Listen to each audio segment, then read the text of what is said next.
الحمد لله نحمده ونستعينه ونستغفره ونؤمن به ونتوكل عليه ونعوذ بالله من شرور أنفسنا ومن سيئات أعمالنا من يهده الله فلا مضل له ومن يضلله فلا هادي له ونشهد أن لا إله إلا الله وحده لا شريك له ونشهد أن سيدنا ونبينا وشفيعنا وحبيبنا وسندنا وقائدنا وإمامنا محمدا عبده ورسوله أرسله الله إلى كافة للناس بشيرا ونذيرا وداعيا إلى الله بإذنه وسراجا منيرا صلى الله تعالى على خير خلقه محمد وآله وأصحابه أجمعين أما بعد فأعوذ بالله من الشيطان الرجيم بسم الله الرحمن الرحيم ولله على الناس حج البيت من استطاع إليه سبيلا ومن كفر فإن الله غني عن العالمين صدق الله العظيم وصدق رسوله النبي الكريم ونحن على ذلك لمن الشاهدين والشاكرين والحمد لله رب العالمين اللهم صل على محمد وعلى آل محمد كما صليت على إبراهيم وعلى آل إبراهيم إنك حميد مجيد اللهم بارك على محمد وعلى آل محمد كما باركت على إبراهيم وعلى آل إبراهيم إنك حميد مجيد بزرگان محترم، معزز حاضرین، برادران اسلام اور طلباء عزیز، السلام علیکم ورحمۃ اللہ وبرکاتہ۔ گزشتہ جمعے حج کے حوالے سے چند باتیں عرض کی گئی تھیں، کیونکہ یہ حج کے مہینے ہیں اور پوری دنیا سے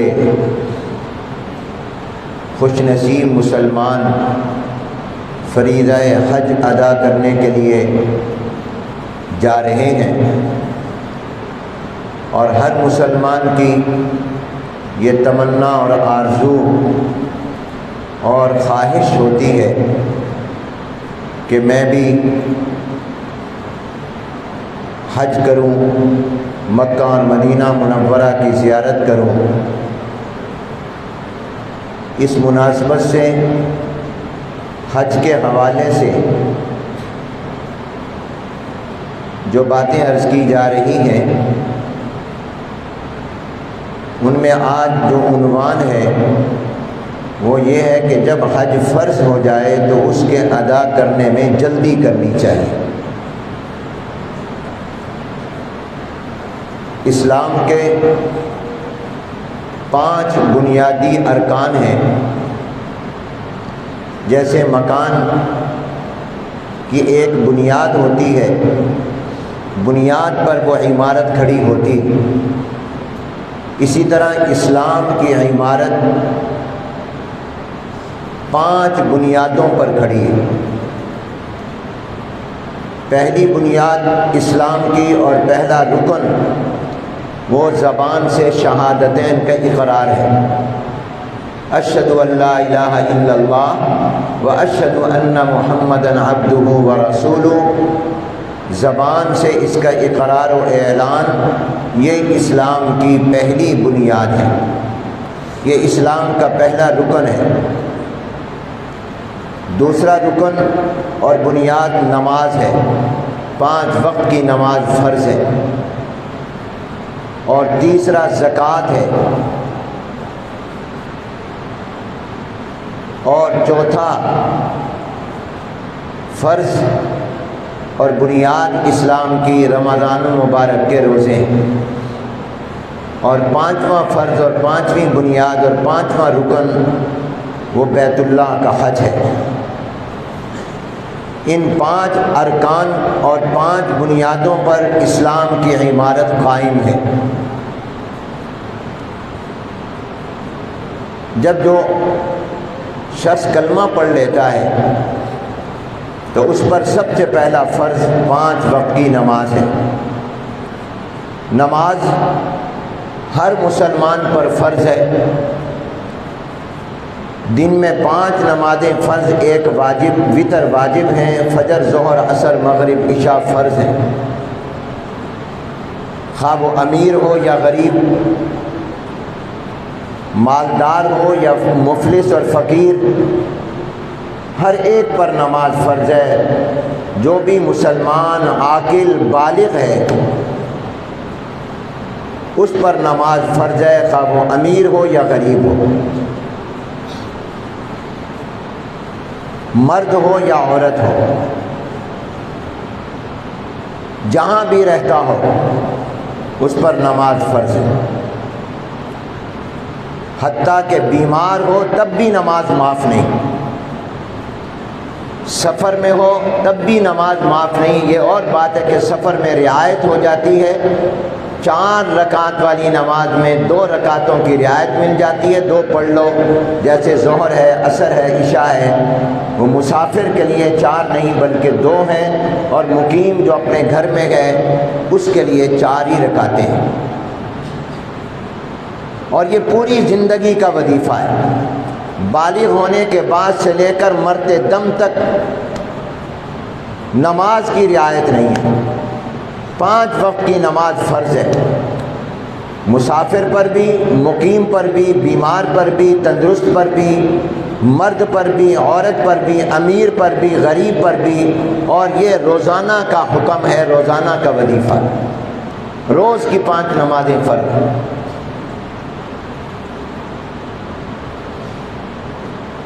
دوسرا فرض زکوٰۃ ہے۔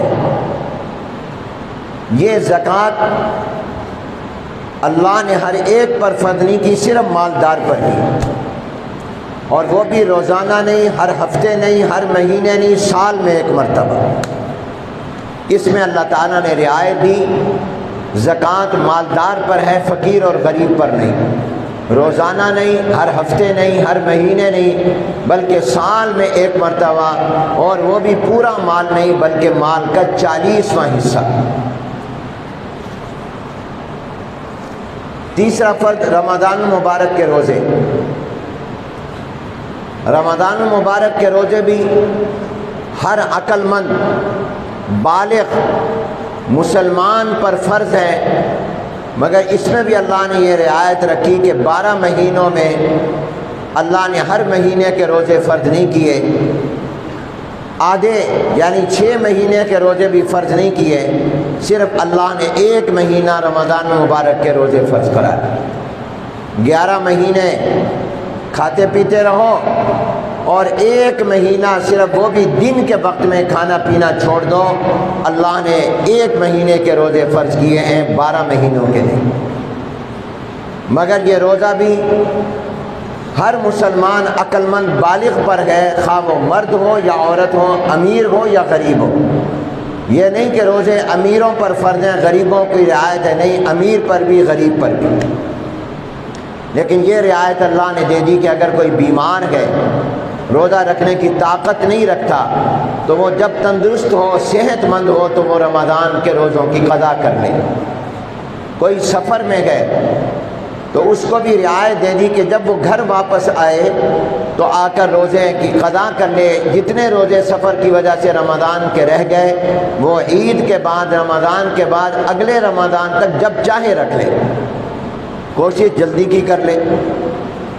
اگلے رمضان تک بھی نہ رکھے تو اس کے بعد رکھ لے، لیکن زندگی میں اس کی قضا لازم ہے۔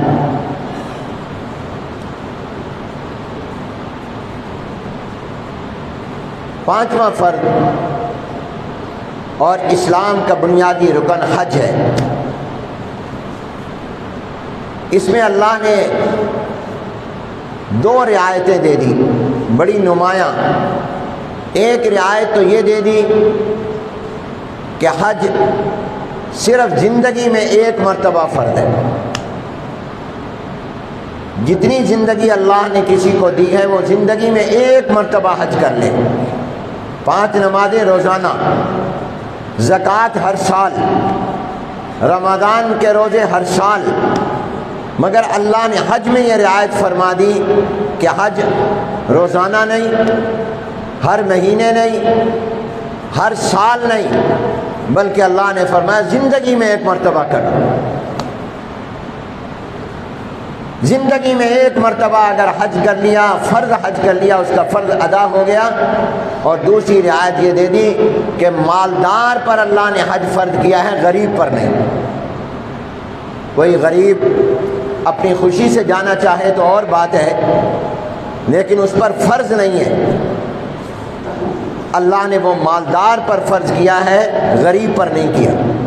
زکوٰۃ بھی مالدار پر اور حج بھی مالدار پر، نماز اور روزہ سب پر۔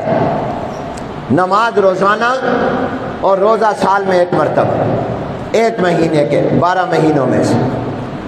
وہ کیسی رحمت والی ذات ہے، وہ یہ حکم بھی دے سکتی تھی کہ ہر مہینے روزے رکھو، ہر مہینے زکوٰۃ دو، ہر سال حج کرو۔ نہیں، اللہ نے رعایتیں عطا فرمائیں، کیونکہ وہ رحمان بھی ہے، وہ رحیم بھی۔ یرید اللہ بکم الیسر ولا یرید بکم العسر، اللہ آسانی چاہتے ہیں، تنگی نہیں چاہتے۔ وما جعل علیکم فی الدین من حرج، اللہ نے تمہارے دین میں کوئی تنگی نہیں رکھی۔ مالدار پر جو حج فرض ہے، تو مالدار سے کیا مراد ہے؟ قرآن کریم کی اس آیت مبارکہ میں جو میں نے تلاوت کی، اللہ نے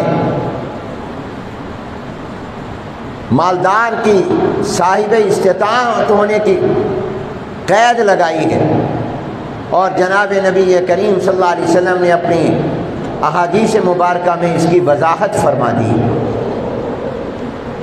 قرآن کریم کے 4 پارے میں اللہ نے فرمایا، بسم اللہ الرحمن الرحیم، وَلِلَّهِ عَلَى النَّاسِ حِجُّ الْبَيْتِ مَنِ اسْتَطَاعَ إِلَيْهِ سَبِيلًا، اللہ کے لیے ہی ہے۔ للہ مقدم کر کے بتا دیا کہ حج میں نیت سیر و سیاحت کی نہ ہو، گھومنے پھرنے کی نہ ہو، کاروبار اور تجارت کی نہ ہو کہ یہاں سے کچھ مال لے جا کر مکے مدینے بیچوں گا اور وہاں سے کچھ لا کر یہاں بیچوں گا۔ تجارت اور کاروبار کے لیے سفر نہ ہو، سیر و سیاحت کے لیے نہ ہو، شہرت کے لیے نہ ہو کہ لوگ مجھے حاجی کہیں گے، الحاج میرے نام کے ساتھ لگ جائے گا، مختلف ملکوں سے آنے والے لوگوں سے ملاقات، دوستی، تعارف، پہچان ہو جائے گی، یہ غرض نہ ہو۔ حج کا ذکر بعد میں کیا، پہلے کہا جب بھی حج کرو تو اللہ کی رضا کے لیے کرو، بلکہ یہاں تک اہل دل فرماتے ہیں نیت بیت اللہ کی نہ ہو، اللہ کی ہو۔ یہ نہ ہو کہ بیت اللہ دیکھنے جا رہا ہوں، بلکہ یہ ہو کہ اللہ کے رحمت کے مرکز دیکھنے جا رہا ہوں، اللہ تعالیٰ کی ملاقات کے لیے جا رہا ہوں۔ تو شروع میں یہ قید لگا دی وَلِلَّهِ عَلَى النَّاسِ حِجُّ الْبَيْتِ، اللہ ہی کے لیے ہے لوگوں پر بیت اللہ کا حج، مَنِ اسْتَطَاعَ إِلَيْهِ سَبِيلًا، مگر یہ حج اس پر ہے جو بیت اللہ تک جانے کی طاقت رکھے۔ اللہ نے اتنا فرمایا طاقت رکھے، اب طاقت سے کیا مراد ہے؟ پہلوان ہو، پیدل جا سکتا ہو، جہاز میں بیٹھ سکتا ہو۔ یاد رکھیے جسمانی طاقت مراد نہیں ہے، وہ اگرچہ ہر عبادت کے لیے ضروری ہے، ہونی چاہیے،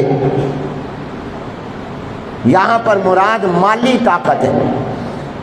چنانچہ حدیث مبارکہ میں آتا ہے، حضرت عبداللہ ابن عمر رضی اللہ تعالیٰ عنہما سے روایت ہے کہ ایک شخص جناب نبی کریم حضور اکرم صلی اللہ علیہ وآلہ وسلم کی خدمت میں حاضر ہوا، اور اس نے آ کر پوچھا کہ یا رسول اللہ، قرآن کریم میں اللہ نے فرمایا جس میں طاقت ہو اس پر حج فرض ہے، طاقت سے کیا مراد ہے؟ تو آپ صلی اللہ علیہ وسلم نے فرمایا جس کے پاس سفر کا اور راستے کا سامان ہو، سواری ہو۔ علماء نے اور فقہاء نے احادیث مبارکہ کی روشنی میں مزید وضاحت فرما دی کہ حج اس مالدار پر فرض ہے جس کے پاس اتنے پیسے ہوں کہ وہ اپنے بنیادی ضروریات کھانے پینے وغیرہ کی، اس کے پیسے اس کے پاس ہوں۔ یہاں سے مکہ المکرمہ جائے گا، مدینہ طیبہ جائے گا، جتنے دن بھی اس کے حج پر لگیں گے تو پورے راستے میں اس کو مانگنا نہ پڑے، اس کے پاس اپنے کھانے پینے کا سامان ہو، کھانے پینے کی ضروریات کے پیسے ہوں، اور مکہ المکرمہ جانے آنے کے لیے اپنی سواری ہو یا سواری کا کرایہ ہو۔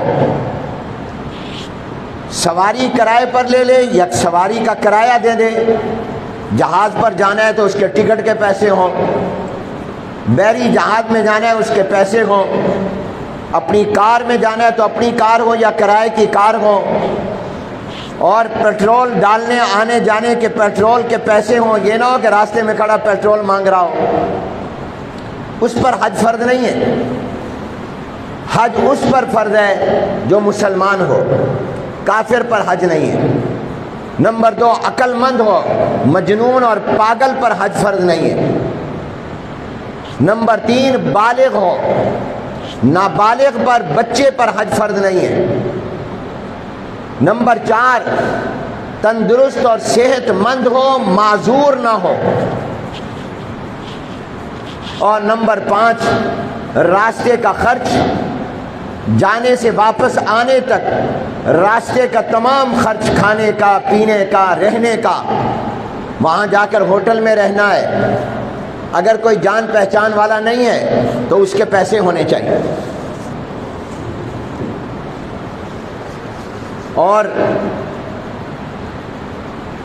جن جن کا ان کے ذمے اس کے ذمے خرچ ہے، مثلا بیوی کا، اپنی اولاد جو کما نہیں رہی، ماں باپ اگر محتاج ہیں تو جتنا زمانہ اس کو حج میں لگنا ہے، جتنا ٹائم لگنا ہے، 15 دن، مہینہ، 1.5 مہینہ اس نے جانا ہے، رہنا ہے، تو اپنی بیوی بچوں کے خرچے اس کے پاس واپس آنے تک کا رقم موجود ہو، ان کو خرچہ دے تو تب اس پر حج فرض ہے، ورنہ نہیں۔ شریعت کا مسئلہ سمجھ میں آ گیا؟ مسلمان ہو، عقل مند ہو، بالغ ہو، صحت مند اور معذور نہ ہو، راستے کا تمام خرچ واپس آنے تک کا کھانے پینے کا، سواری کا، کرائے کا اس کے پاس ہو، رہنے کا خرچ ہو، اور جس چیز کا خرچہ اس کے ذمہ لازم ہے، جیسے خامن پر بیوی کا خرچہ لازم ہے، اولاد کا خرچہ ماں باپ پر ہوتا ہے اگر اولاد خود نہیں کما سک رہی، ماں باپ اگر محتاج ہیں تو اولاد پر بوڑھے ماں باپ کا خرچ بھی ہوتا ہے جو خود نہیں کما رہے، تو ان کے خرچ اس کے جانے سے واپس آنے تک کا پورے خرچے کا انتظام جس پر ہو اس پر حج فرض ہو جاتا ہے۔ یہ مراد ہے من استطاع الیہ سبیلا، جس کے اندر طاقت ہو، اور جس میں یہ طاقت ہو پھر اس پر حج فرض ہو جاتا ہے، اور جب حج فرض ہو جائے مالدار پر تو پھر اس کو جلدی کرنا چاہیے، دیر نہیں کرنی چاہیے۔ اگرچہ اللہ کی طرف سے رعایت ہے کہ حج فرض ہو گیا زندگی میں جب چاہو کر لو، لیکن زندگی کا کیا بھروسہ ہے؟ کس کے پاس گارنٹی اور ضمانت ہے کہ میں اگلے سال تک زندہ رہوں گا، میں 3 سال 4 سال 5 سال زندہ رہوں گا؟ سال تو مہینہ، ہفتہ، دن تو کیا ایک سانس کی ضمانت نہیں ہے کہ اگلا سانس آئے گا کہ نہیں آئے گا۔ اس لیے جس مسلمان مالدار پر حج فرض ہو جائے اس کو دیر نہیں کرنی چاہیے، غفلت نہیں کرنی چاہیے، اس کو جلدی سے جلدی حج کرنا چاہیے۔ اسلام میں حج فرض ہوا سن 9 ہجری میں۔ جناب نبی کریم صلی اللہ علیہ وسلم مکہ المکرمہ چھوڑ کر جب مدینہ منورہ آئے، مکے میں حضور 13 سال رہے اعلان نبوت کے بعد، مگر اس پورے 13 سال میں اللہ نے حج فرض نہیں کیا۔ مدینہ منورہ آنے کے بعد 1 سال گزرا، 2 سال گزرے، 3 سال گزرے، 4 سال گزرے، 5 سال، 6، 7، 8 سال گزرے، حج فرض نہیں ہوا۔ نماز اس سے پہلے فرض ہو گئی، روزہ فرض ہو گیا، زکوٰۃ فرض ہو گئی، حج فرض نہیں ہوا۔ حضور اکرم صلی اللہ علیہ وسلم کے اپنے نبی اور پیغمبر ہونے کے اعلان کرنے کے بعد 11 سال تک حج فرض نہیں ہوا، بلکہ اس سے زیادہ۔ مکے کی زندگی بھی شمار کر لو، مدینے کی بھی شمار کر لو، کل اعلان نبوت کے بعد حضور دنیا میں 23 سال رہے، 21 سال تک حج فرض نہیں ہوا۔ حضور علیہ السلام نے اپنے نبی اور پیغمبر ہونے کا اعلان کر دیا مکہ المکرمہ میں، اور اس اعلان کے بعد کتنا عرصہ مکے میں رہے؟ بولو 13 سال۔ اس پورے 13 سال میں حج، نماز فرض ہو گئی تھی معراج کے موقع پر، حج نہیں فرض ہوا۔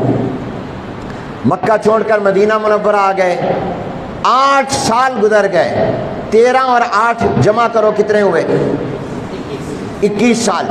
21 سال تک اللہ نے حج فرض نہیں کیا۔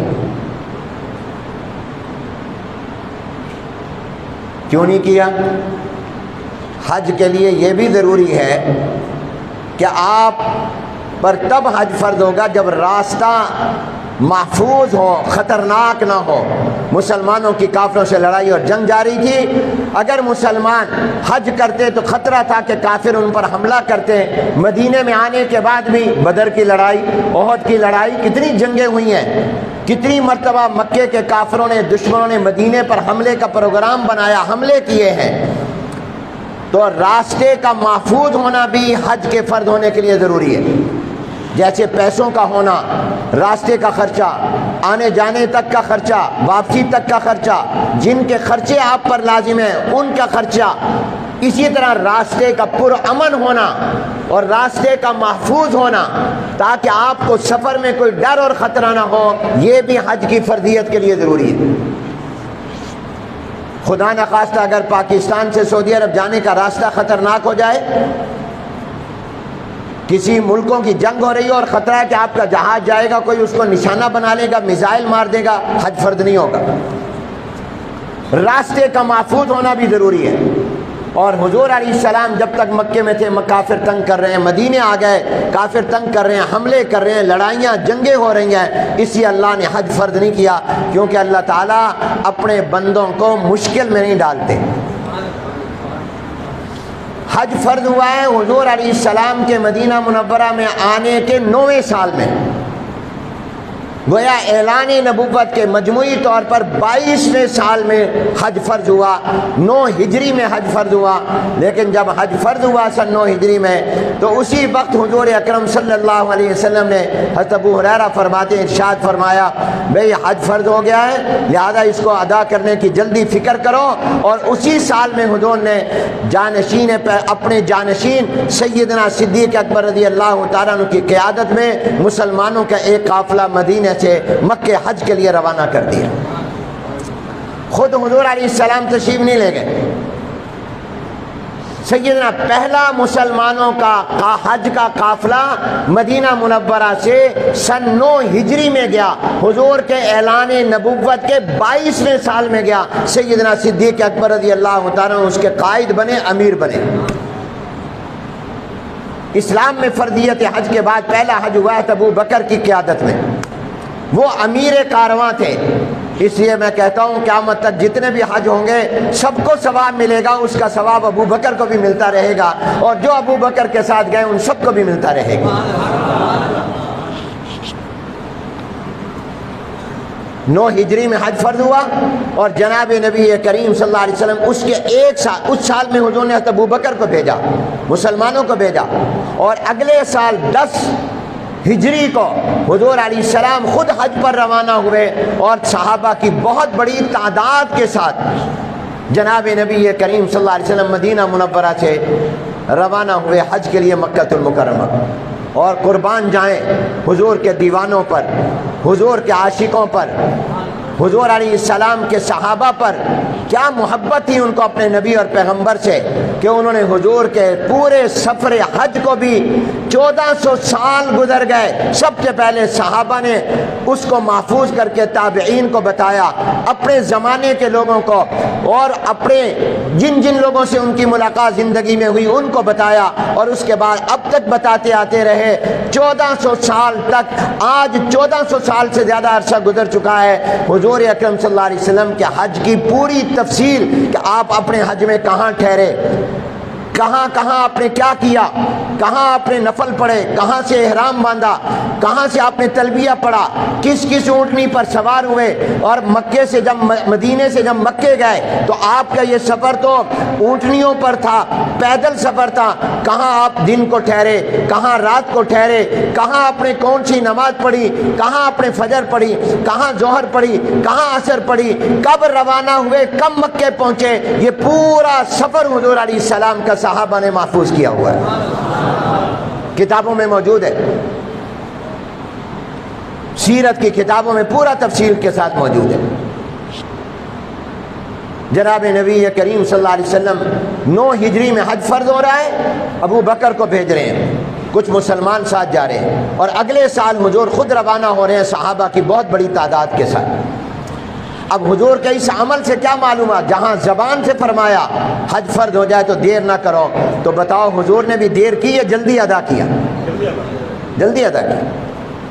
9 ہجری میں فرض ہو رہا ہے، حضور علیہ السلام اگلے سال جا رہے، اس حج کو حجۃ الوداع بھی کہتے ہیں، حضور کا آخری حج، یہ حضور کا آخری حج بھی ہے، پہلا حج بھی ہے، یہ صرف آخری نہیں ہے، پہلا بھی ہے۔ حضور نے اپنی زندگی مبارک میں، یاد رکھو، حضور نے عمرے 4 کیے ہیں۔ کتنے عمرے کیے؟ اور یہ بھی اتفاق ہے کہ چاروں عمرے حضور علیہ السلام نے قمری اعتبار سے، کیلنڈر کے اعتبار سے اسی مہینے میں کیے ہیں جس مہینے کے اندر آج کل ہم اور آپ چل رہے ہیں، ذی قعدہ۔ حضور نے 4 عمرے کیے، مختلف وقتوں میں کیے، مگر مہینہ ایک ہی تھا، ذی قعدہ کا، یہ جو آج کل چل رہا ہے۔ تو آپ علیہ السلام نے عمرے کتنے کیے اور حج ایک کیا۔ میرے نبی کا ایک حج امتی کے ہزاروں حج پر بھاری ہے، لاکھوں حج پر بھاری ہے۔ حضور علیہ السلام کے اس حج کو حجۃ الوداع کہتے ہیں، کیونکہ یہ حضور کی زندگی کا آخری حج تھا۔ اب اس کا یہ معنی نہیں کہ آخری تھا تو اس سے پہلے بھی کوئی ہوئے، پہلے بھی نہیں، یہ پہلا بھی تھا اور آخری بھی تھا۔ مگر حج کے فرض ہونے کے بعد حضور علیہ السلام نے دیر نہیں کی، فوراً کیا۔ تو حضور کے فرمان سے، حضور کے عمل سے یہ بات معلوم ہوئی کہ حج جب فرض ہو جائے کسی مالدار پر اور اس کے پاس اتنا خرچہ ہو کہ وہ جا سکتا ہو، راستے کا تمام سامان ہو، پیسے ہوں جن کا خرچہ اس کے ذمہ وہ دے سکتا ہو، تو پھر اس کو دیر نہیں کرنی چاہیے، اس کو حج کرنے میں جلدی کرنی چاہیے۔ بہت سے لوگ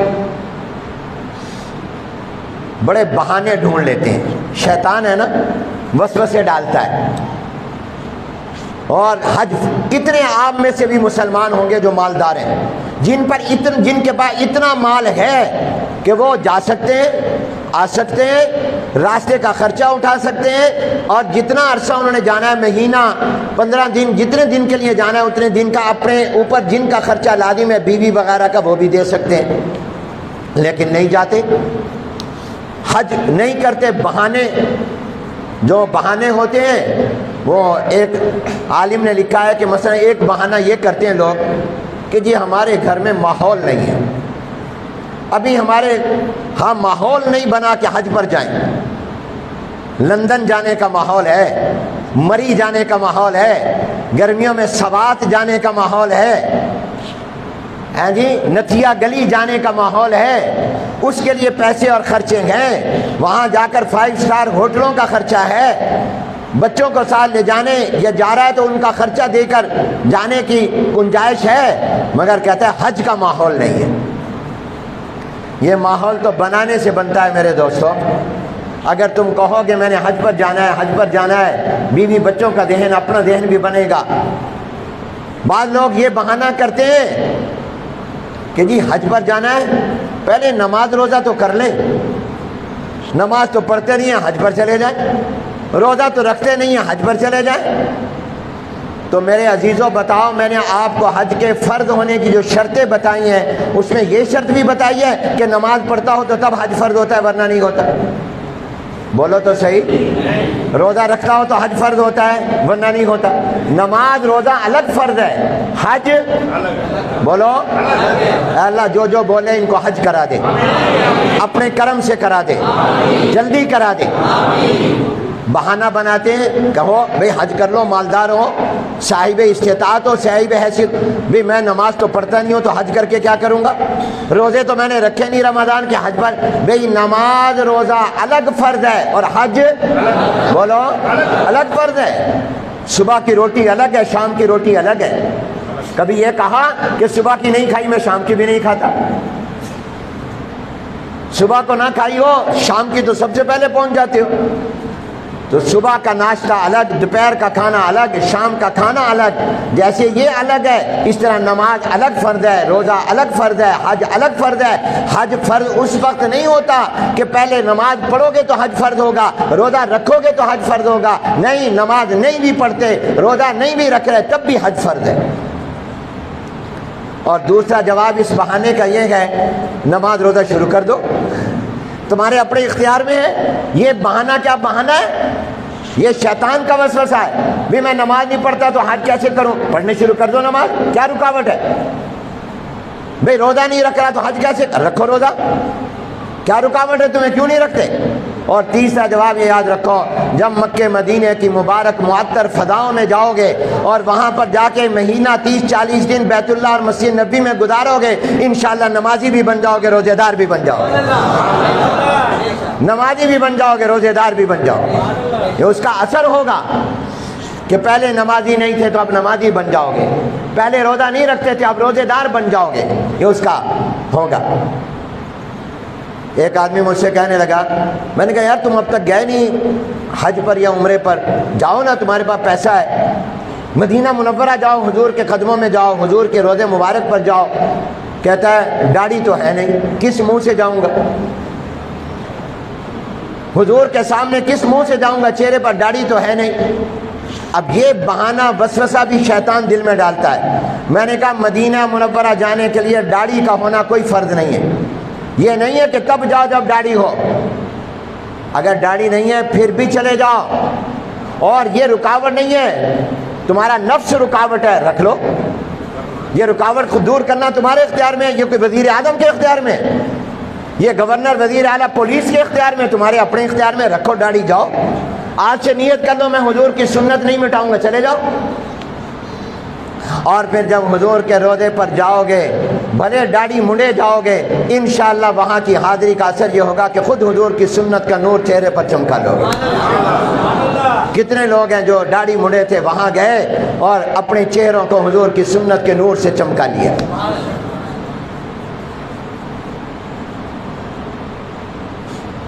ایک اور بہانہ جن پر حج فرض لوگ کرتے ہیں کہ ابھی باقی جو ذمہ داریاں زندگی کی وہ تو پوری کر لیں، بچے بڑے ہو رہے ہیں، ان کی تعلیم کا خرچہ ہے، رشتہ داروں کے خرچے ہیں، بیوی کے خرچے ہیں، فلاں کے خرچے ہیں، فلاں کے خرچے ہیں، اس لیے مالدار ہونے کے باوجود حج نہیں کرتے۔ بیوی بچوں کا خیال آ جاتا ہے، ان کا خرچہ کرنا ہے، فلاں کا خرچہ ہے۔ تو جب جا رہے ہوتے ہو پیرس اور لندن اور دبئی سیر کے لیے، اور جا رہے ہوتے ہو مری اور سوات سیروں کے لیے، اس وقت میں یہ خیال نہیں آتا کہ میں نے بیوی کے ابھی خرچہ دینا ہے، میں نے جناب والا بچوں کی تعلیم کی فکر کرنی ہے۔ وہ خرچے تمہیں رکاوٹ نہیں بنتے تو حج کا خرچہ کیوں رکاوٹ بن رہا ہے؟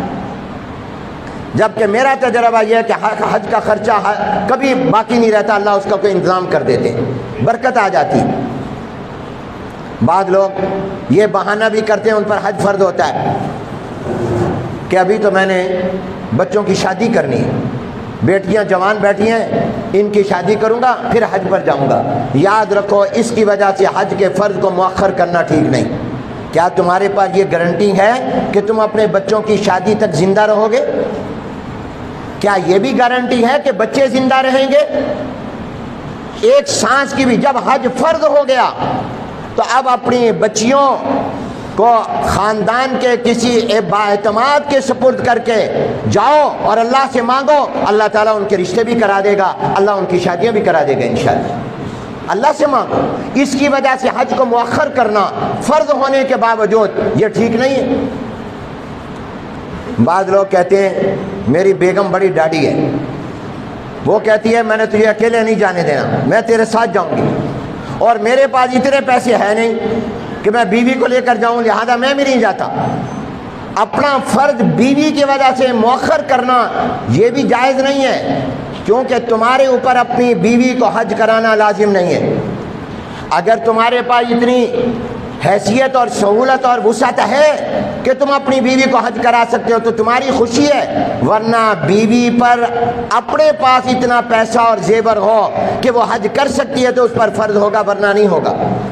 اور خامد کے ذمہ لازم نہیں ہے، وہ اپنی خوشی سے کراتا ہے تو اور بات ہے، ورنہ خامد پر بیوی کو حج کرانا فرض اور لازم شرعن نہیں ہے۔ اب بیوی کی وجہ سے اپنا فرض مؤخر کرنا، کبھی یہ کہا ہے بیوی روٹی نہیں کھاتی تو میں بھی نہیں کھاؤں گا، وہ تو خود کھا لیتے ہو، تو یہ بہانہ بھی صحیح نہیں۔ بعض لوگ کہتے ہیں کاروباری مصروفیات بہت ہیں، بزنس سے وقت نہیں ملتا، فیکٹری، کاروبار، میرے پلازے، میں چلا گیا تو میرے کاروبار کو کون سنبھالے گا؟ تو اگر مر گیا تو پھر کون سنبھالے گا؟ کاروبار کی وجہ سے حج فرض ہونے کے باوجود مؤخر کرنا، دیر کرنا جائز نہیں ہے۔ آپ اپنے کاروبار کے لیے کسی بااعتماد کو ذمہ لگا دیں، چند دن کے لیے بند کر جائیں، کوئی اعتماد والا اس کے حوالے کر دیں، اپنا فرض جلدی ادا کریں، زندگی کا کوئی بھروسہ نہیں۔ حضور علیہ السلام نے فرمایا فرض ہو جائے جلدی کرو، ہو سکتا ہے تمہیں موت آ جائے، ہو سکتا ہے تمہیں کوئی عذر پیش آ جائے، ہو سکتا ہے کوئی رکاوٹ آ جائے، اس لیے تم ایک فرض کو اپنی گردن پر لے کر قبر میں جاؤ گے؟ جس پر حج فرض ہے اور وہ مالدار ہے، اور اتنا مالدار ہے جو میں نے بتایا، کروڑوں پتی ہونا ضروری نہیں ہے، صرف اتنا ہو مال اس کے پاس کہ جا سکے، آ سکے، راستے کا خرچہ اور جن کا خرچہ اس کے ذمہ واجب ہے، جتنا عرصہ جا رہا ہے اتنے عرصے کا خرچہ ان کو دے دے، راستہ محفوظ ہو۔ اور عورت کے اوپر حج کے فرض ہونے کی ایک اور شرط بھی ہے کہ محرم ہو، اس کا خامد ہو یا محرم ہو. اگر اس کا محرم نہیں ہے تو اس پر حج فرض نہیں ہے، خامد نہیں ہے تو اس پر حج فرض نہیں، بھلے مالدار ہو. خواہ وہ محرم اپنے پیسے سے جائے یا یہ اس کو کرا دے. تو کاروبار کو بہانہ بنانا، بچیوں کی شادی کو بہانہ بنانا، بچوں کی تعلیم کو بہانہ بنانا، دیگر ذمہ داریوں کو بہانہ بنانا، یا یہ بہانہ بنانا کہ ماحول نہیں ہے، یا میں تو ابھی نماز روزہ نہیں کرتا تو میں ابھی کیسے، یہ تمام بہانے شیطان کے وسوسے ہیں، رکاوٹیں تاکہ یہ حج نہ کر سکے. اور بعض لوگ یہ سوچتے ہیں حج کے بعد گناہ نہیں کرنا چاہیے، مجھے ابھی اعتماد نہیں ہے کہ میں حج کے بعد گناہ نہیں کروں گا، میں تو گناہ کرتا ہوں، اسی اخیر عمر میں کروں گا تاکہ حج کروں اور گناہ کیے بغیر مر جاؤں. اخیر عمر کی ضمانت ہے کیا؟ گارنٹی ہے؟ اور یہ بھی تو اپنے اختیار میں گناہ چھوڑ دو، نہ کرو گناہ. گناہ تو گناہ ہے، حج سے پہلے بھی اور حج کے بعد بھی. حج سے پہلے بھی منع ہے، حج کے بعد بھی منع ہے. یہ بھی کوئی بہانہ نہیں ہے. بعض لوگ یہ کہتے ہیں میں حج پر بعد میں جاؤں گا، پہلے ماں باپ کو حج کراؤں گا، والدین کو حج کراؤں. یاد رکھو والدین کو حج کرانا اولاد کے ذمے شرعاً کوئی لازم نہیں. اگر والدین کے پاس اپنے پیسے ہیں تو وہ حج کریں، ان پر فرض ہوگا، لیکن اولاد کے ذمے ماں باپ کا خرچہ ہے. اگر ماں باپ محتاج ہو، ماں باپ کو حج کرانا نہیں ہے، آپ اپنا فرض ادا کریں اور والدین کو حج کرائیں گے، اس کے بعد خود کریں گے. کیا آپ زندہ رہیں گے اس تک؟ یہ گارنٹی اور ضمانت ہے. اور والدین کو بھی لوگ حج کراتے ہیں اس وقت جب وہ بوڑھے ہو جاتے ہیں تاکہ وہیں رہ جائیں. بھئی حج کرانا ہے، ایک حدیث میں تو حضور نے فرمایا نکاح بعد میں حج پہلے. انڈونیشیا اور ملائیشیا کے لوگ تو اکثر ایسے ہیں جو اپنے بچوں کی شادی نہیں کرتے، پہلے حج کراتے ہیں. اور ہمارا کیا ہے، ہم بوڑھے ہونے کا انتظار کرتے رہتے ہیں. جب حج کرنے کے قابل نہیں ہوتے، جب طواف اور سعی کے لیے ویل چیئر کی ضرورت ہوتی ہے، جب کسی سہارے کی ضرورت ہوتی ہے، اس وقت جا کے حج کرتے ہیں. حج جوانی کا، بڑھاپے کا نہیں ہے، حج جوانی کا ہوتا ہے. تو اس وجہ سے اپنے اس فرض کو مؤخر کرنا، دیر کرنا کہ پہلے میں ماں باپ کو حج کراؤں گا پھر خود حج کروں گا، یہ بھی ٹھیک نہیں. بعض لوگ کہا کرتے ہیں کچھ کما لیں، کچھ کھا لیں، کچھ بنا لیں پھر حج کریں گے. کیا بنا لینے تک تم زندہ رہو گے؟ تمہارے پاس یہ گارنٹی اور ضمانت ہے؟ یہ کوئی ضمانت اور گارنٹی نہیں. اس لیے میرے دوستوں اور بھائیوں، حج میں دیر نہیں کرنی چاہیے. آج میں نے جو آپ کو بات سمجھائی وہ یہ کہ جب حج فرض ہو جائے تو پھر دیر نہ کرو. یہ سوچنا کہ ابھی بچے چھوٹے ہیں، بیوی کو ساتھ لے کر جانا ہے، ماں باپ کو پہلے کرانا ہے، کاروبار کا کیا ہوگا، بچوں کی تعلیم کا کیا ہوگا، دیگر ذمہ داریاں ہیں. یہ تمام کے تمام میرے دوستوں بہانے اور شیطانی وسوسے ہیں. آپ میری طرف دیکھیں، میں آپ سے مخاطب ہوں. یہ تمام بہانے ہیں. جب مسلمان پر حج فرض ہو جائے تو اس کو بلا تاخیر حج کرنا چاہیے. اور آپ کو پتہ ہے جب حج کی فرضیت ہو جائے تو اس کی فضیلت پیش نظر رکھو. جناب نبی کریم صلی اللہ علیہ وسلم نے ارشاد فرمایا کہ جب حاجی اپنے گھر سے روانہ ہوتا ہے اور تلبیہ احرام کے وقت میں پڑھتا ہے، جب کہتا ہے لبیک اللہم لبیک، جب زبان سے یہ کہتا ہے تو جب یہ تلبیہ پڑھتا ہے تو اس کی دائیں طرف اور بائیں طرف جتنی اللہ کی مخلوق ہوتی ہے، خواہ اس میں بے جان پتھر، پہاڑ، درخت کیوں نہ ہو، وہ تمام اس کے ساتھ تلبیہ پڑھتے ہیں. اور فرماتے ہیں جب حالت احرام میں کوئی تلبیہ پڑھتا ہے، جس دن اس نے تلبیہ لبیک اللہم لبیک پڑھا، اس دن کا جب سورج غروب ہوتا ہے تو وہ سورج اس کے گناہوں کو لے کر غروب ہوتا ہے، اس کے سارے گناہ معاف ہو جاتے ہیں.